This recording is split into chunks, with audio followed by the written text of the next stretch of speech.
people of the tube, welcome to my 6-string journey. My name is Cypher, and on this channel I'm documenting my journey learning to play the electric guitar, my highs, my lows, my guitar lesson reviews, my guitar gear reviews, and just about everything to do with this journey.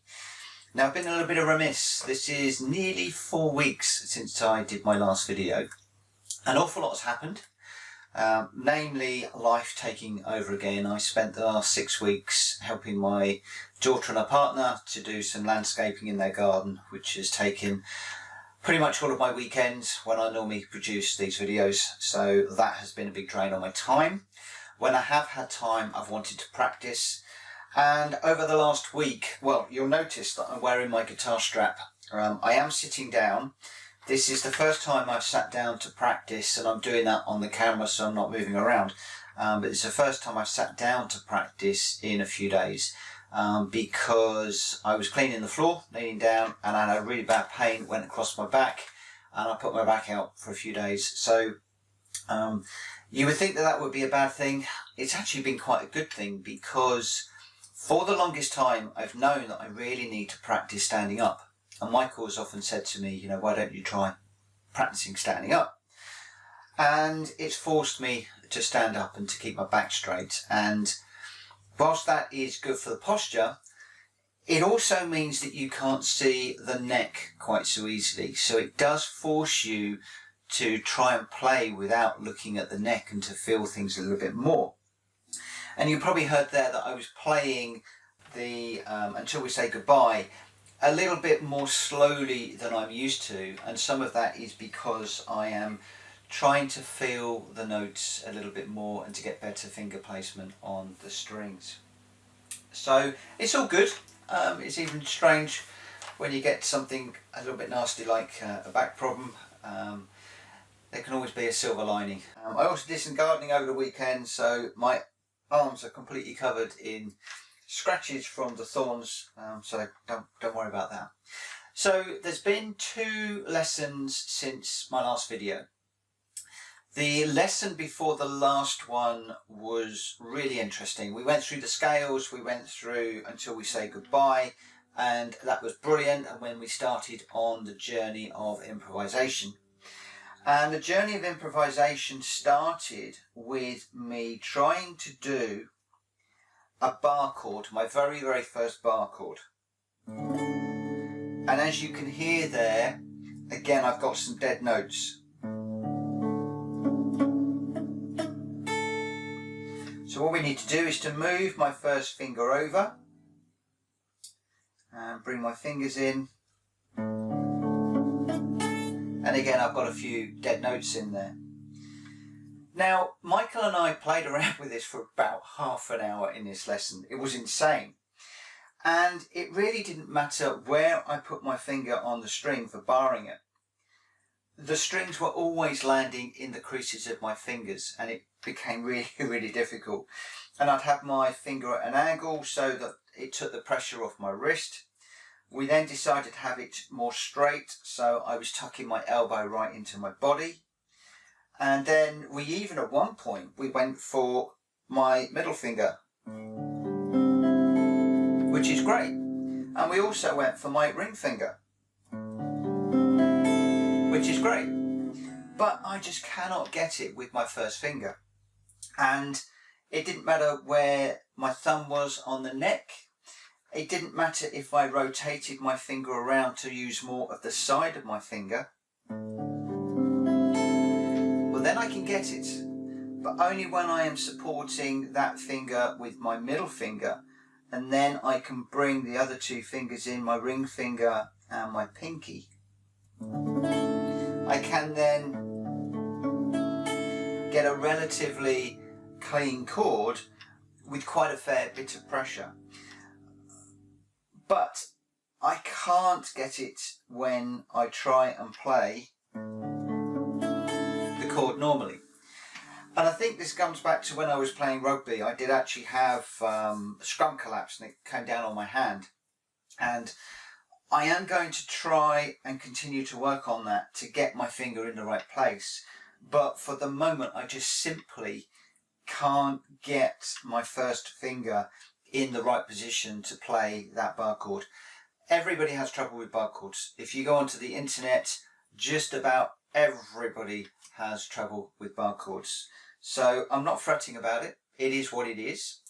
But my homework for that week was to go away and see how I could actually fret that bar chord. And the way that I am doing it at the moment, like I said, is to play it in a very unusual way where I'm supporting my finger with my middle finger.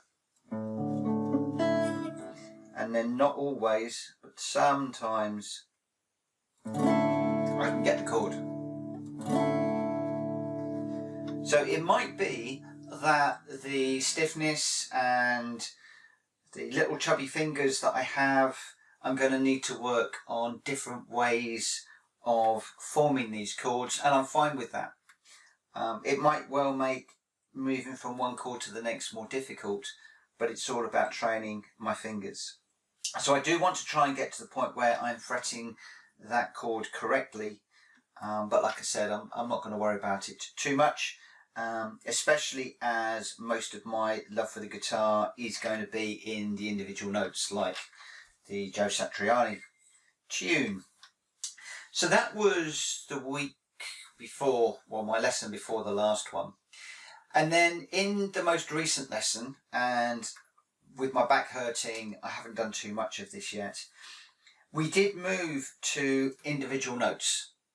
And this is where it gets quite interesting, because we are working around the 5th fret, and Michael was playing an A and a D chord, and whilst he was playing the A and the D chord, I was then picking out a random strumming pattern.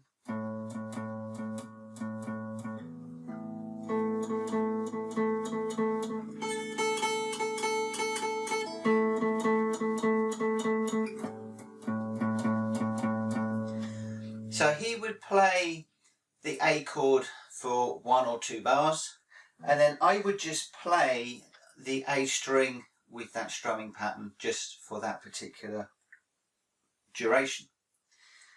But then he would also move to the D chord, and then I would need to move to a D string.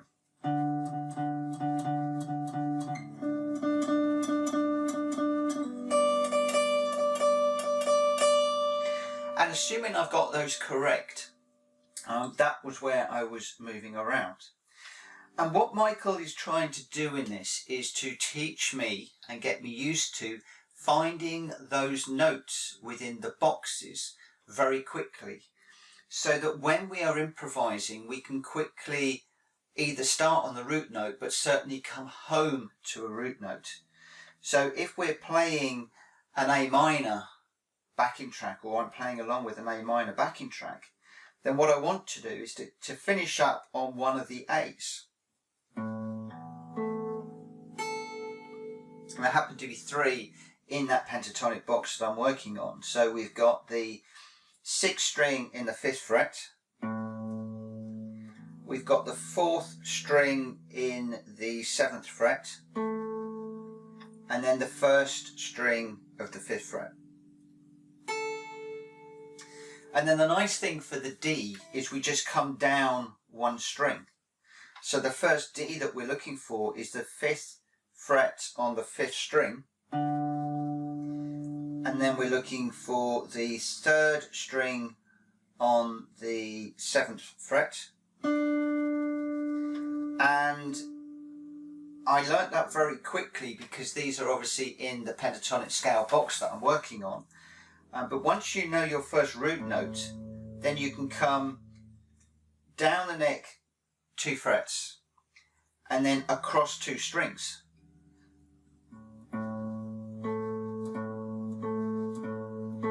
So those are your 2 A's. And then the 3rd A is simply on the 1st string in the same position as the 6th string. So for the D, it's exactly the same. If you know where your first D is, so the 5th fret on the 5th string, down 2, over 2, we've got our next D. Now the issue comes if you want to play a 3rd D, in that if you are on your A on the first string, well, there's no string to go to. So that's when you need to start moving that up the fretboard, and we have to come up to fret 10, I believe, to find that next D. So already in that first sort of half an hour of doing this, I've gone from my fret 5 based pentatonic box to already jumping up to the 10th fret to find that other D.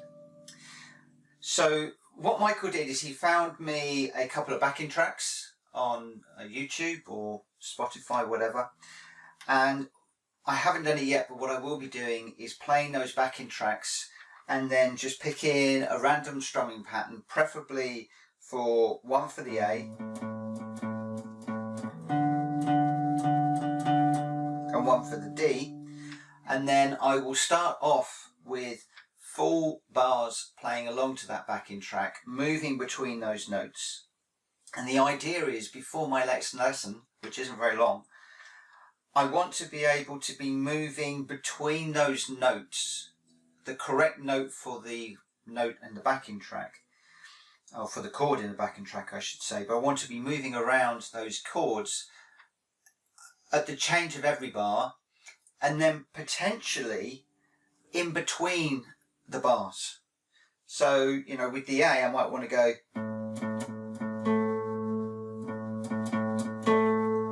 something along those lines, and then mix it up again.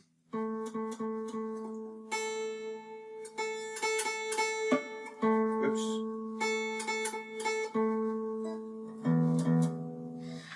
Just mix it up, move it around, and just sort of improvise, and then we will be going on to then picking individual notes. Not very good at that one just yet.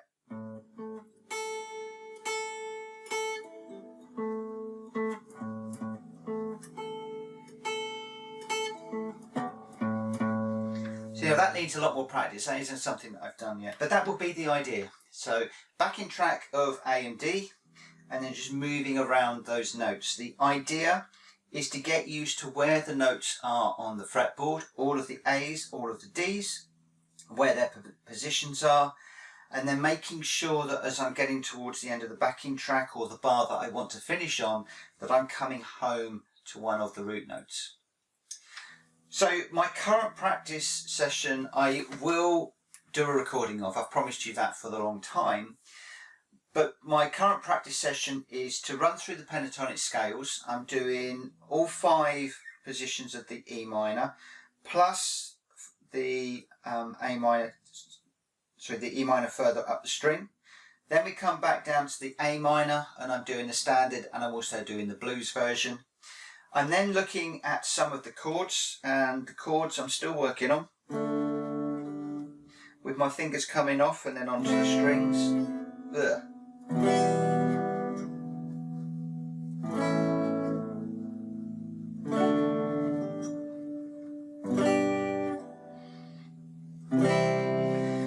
So still got a long way to go with those, but I am now lifting my fingers off and changing, and I'm finding some of those chords much more quickly. And a number of you have said on the channel that you like my videos because I'm open and honest and showing how difficult I find this stuff, in particular the chords. And quite a few of you are sharing your thoughts that you're having the same sort of problems. And yes, it's taken me months and months and months, but it's really nice when you start to get to the point where, you know, if you want to play a C, you can just drop that down. If you want to play an A, you want to play a D, the E is one to always come home to. I tend to find that when I'm struggling with my chords, and what I normally do when I'm playing, I set a timer for 3 minutes or 5 minutes, whatever I want to play, and I'll just move between those chords randomly. And if I find that I'm doing, let's say I'm doing a C chord and it comes out like this, all wrong, my fingers have now gone out of shape, and moving to the next chord I very often find that I can't find that. I'll wind up with something like that. And the reason is I'm coming from the wrong position, and my fingers are therefore finding the wrong strings. Now a tip for you, if you get into that situation, and I heard this from somebody that plays guitar properly, and he tended to find when he was playing along in a band and things, he got lost, he'd always come back to the E, because it's two fingers. It's very easy just to look down at look down at the neck, find that it's all of the 6 strings, and that can bring you straight away back there, and from there you can go straight into the C, back to the D, if you get lost, back to the E.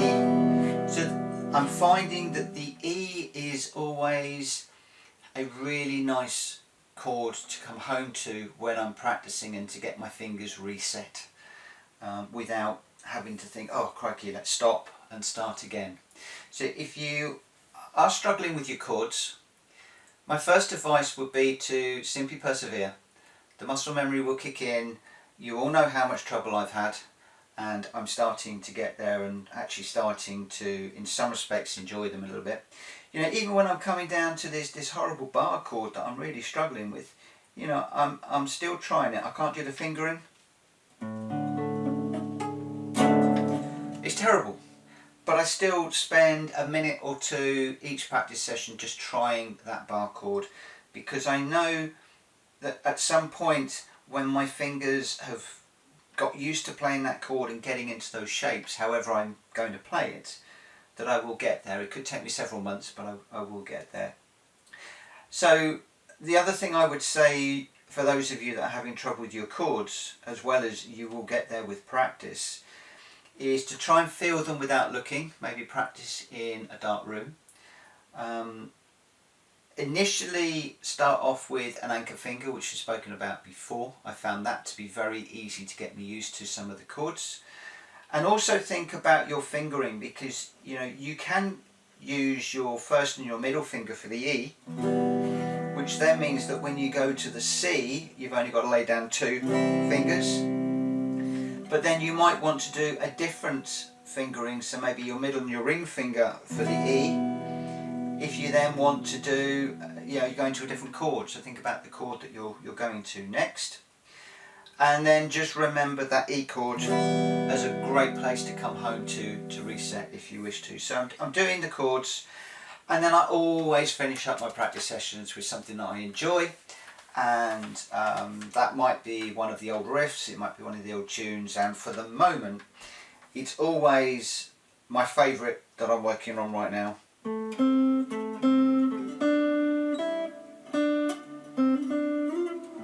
Oops, completely messed that up because I'm not thinking about it, I'm thinking about the camera. But I come back to a tune that I'm really enjoying and one that I'm working on. And like I said, for now I'm sitting down, but I will do a little bit of practice in a moment, and I'm going to stand up to do that. I'm practicing a little bit more standing up. Standing up is interesting because I'm used to the guitar being in this nice triangular shape, which keeps my wrist relatively straight, and I find that very, very comfortable, and I can play for quite a while. When I'm playing standing up, the guitar tends to move more around to this position with a slightly higher, and therefore I am getting more of a bend in my wrist, which is making that ache a little bit more. But this is something that I need to do just to move the guitar maybe up, maybe down, just get the attitude of the guitar in a better pace. And then I will begin to practice both sitting down and standing up from time to time. So that's where we are at, still practicing. My back did cause me some problems, so I did have a few days when I wasn't practicing, and what was really quite stressful is life got in the way just before my last lesson, and I hadn't actually played for a few days before the lesson, probably about 5 days, and I did pick up the guitar just to run through until we say goodbye that morning before my lesson, just to refresh the notes. And the more that you practice and the more that you persevere, even if you're having trouble, it's amazing how quickly this stuff comes back. There was a part on Until We Say Goodbye. I didn't get the music sheets out first of all. I just picked up the guitar and tried to play it, and there was a little bit that I was struggling on, this little bit here.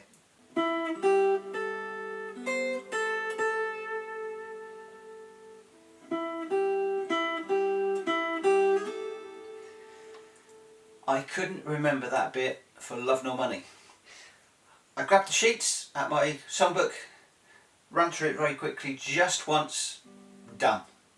So once you start to get this stuff in your head, even after a few days of not playing, it just comes back. So yeah, over the last 4 weeks it's been interesting. Lack of time, not enough practice, but one of the things that I've taken away from this is, even if you go away from it from a few days and you come back, if you really enjoy it and it's always there and you don't go away for too long, you will pick it up really quickly again.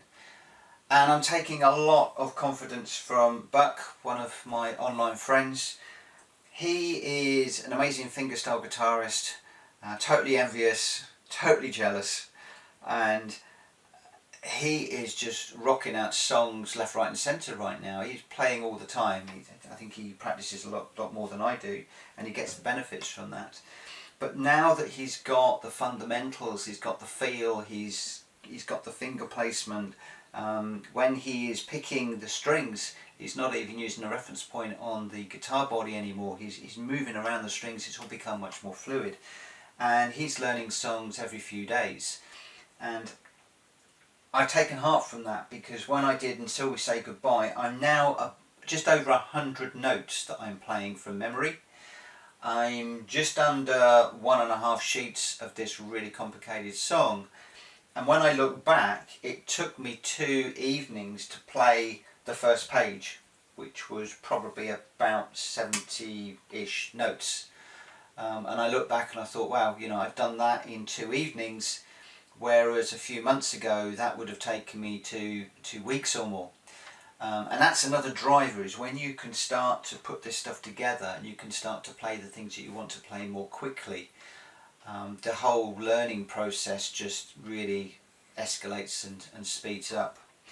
So anyway, that's really the update. Quite a long video, but like I said, I haven't done one for a month. It's been quite interesting not producing videos. I've had quite a few people that have found the channel and subscribed, and welcome to all of those people, and thank you ever so much for subscribing and supporting the channel. If this is your first time on the channel, then please consider supporting me with a sub and a like for this video. It's all very much appreciated, and I look forward to seeing you on another one coming a little bit more frequent than I have been doing just recently. Hopefully one next week, when I'm hoping to do a half-hour video of my practice, and you'll be able to see warts and all how I'm getting on, because sometimes when I produce these videos I might play something 3 or 4 times and include the better version of it on the camera, but I think it's useful for those of you that are beginners and that are following me along to see how my practice sessions are going in the real time, and then you can look and see how you're comparing to me, in the same way that, you know, I'm looking at Buck and a few other people and seeing how they're progressing and how am I progressing along with them and using them as a benchmark. So that's this video. Thank you very much for watching. Look forward to seeing you again very soon. In the meantime, stay well, stay safe and take care. Bye for now.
Few mistakes, slower than it needs to be, but I don't care. I'm just enjoying it. See ya.